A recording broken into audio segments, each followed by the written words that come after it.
Kthehemi në pjesën e fundit, në hapësirën tonë të përgatitjes së recetave, të gatimit.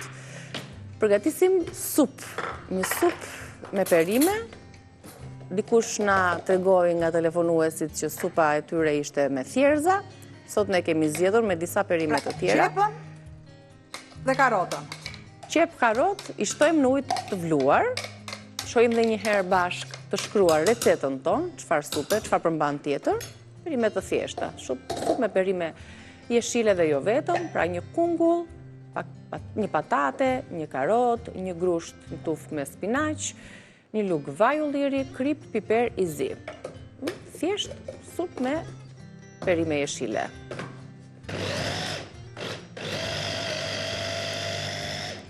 Duke qenë se nuk do ta kthejmë në kremoze, i bëjmë kështu të vockla që tani. Në fillim, keni mundësi në tenxherën tonë transparente ju të shihni procesin, pra gjithë zjerjen edhe perimet që shtohen aty. Sërisht. Kam pataten. Pra, të gjitha kalojnë në grisën tonë.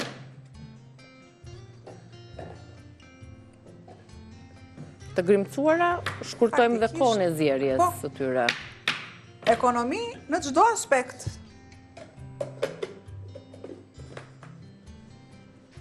Si tha Nikolaki, Olimbi, jetat, llogari. Është llogari.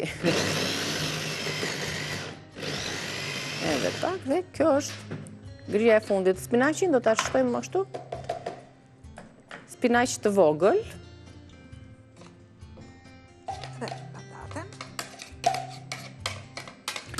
Tani, me qënë se kemi këtë tenxherën tonë transparente për i xhami, le t'ju themi sepse dikush mund të ketë blerë një çajnik për shembull, një çajnik të tillë për i xhami. Dikush tjetër ka një tenxhere të tillë transparente. I tregon tani Albana, po edhe ne kemi çajnikun, bukur fort, nuk përgatisim çajin në ditët në vazhdim, çajra të ndryshme që duhen për stinën, por ndodh që e vendosim për të zier çaj ose për të zier ujë dhe bëjmë disa gabime. Cili është gabimi që nuk duhet të bëjmë asnjëherë për të mos rrezikuar thyerjen e enës? Po ta marr. Dhe jo ta çoj këtu, se ka ndryshim. Ta çoj aty ku është nigi, normalisht ne do kemi një tenxhere që plas. E themi, a shiko cilësia e ullët? Jo, është ajo që ne nuk dim. Pra nga e nxehta në të ftohtë vetëm shërbeti hidhet, më pas të tjerat jo. E njëjta edhe me çajnikun, pra nuk do ta vendosni menjëherë nga një sipërfaqe ku te pllaka e furrës që po zihen, në një sipërfaqe të ftohtë apo aq më tepër të lagur apo jo, edhe pjesa e lagështirës ndikon. Atëherë, në tenxhere shtoj vaj ulliri, masën e kripës dhe pak piper. Ti sjell këto? Nuk do më sjellësh asnjë gjë. Dhe e lë të ziej. Edhe që mund të ndihmojmë shumë mirë. Pra to thash, i sillin dhe sardelet, themi në fund tani të gatimeve tona. Kemi kaluar me supën në fund, do ta lëmë që të ziej derisa të lidhen mirë produktet dhe është një supë e thjesht fare me shumë pak produkte. Procesin edhe e ndoqët, do t'i grinin ato në grisën elektrike. Ja ta lë këtu unë, se normalisht. Aty është nxehtë. Ta pyes pak veten. Po e pyes.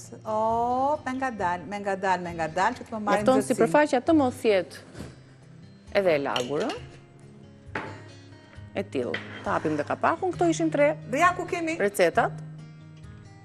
Pak limon në fund fare dhe shijojeni supën, tavën me peshk të vogël, salcë dhe domate pomodorini dhe puding me farakia, me fruta pylli, dashurin ton e keni. Të 3 recetat, si gjithmonë, do t'i rikthemi tani faqes tonë në YouTube Reze Dielli, na bëni aty subscribe dhe klikoni për çdo recetë sepse idhen më vete.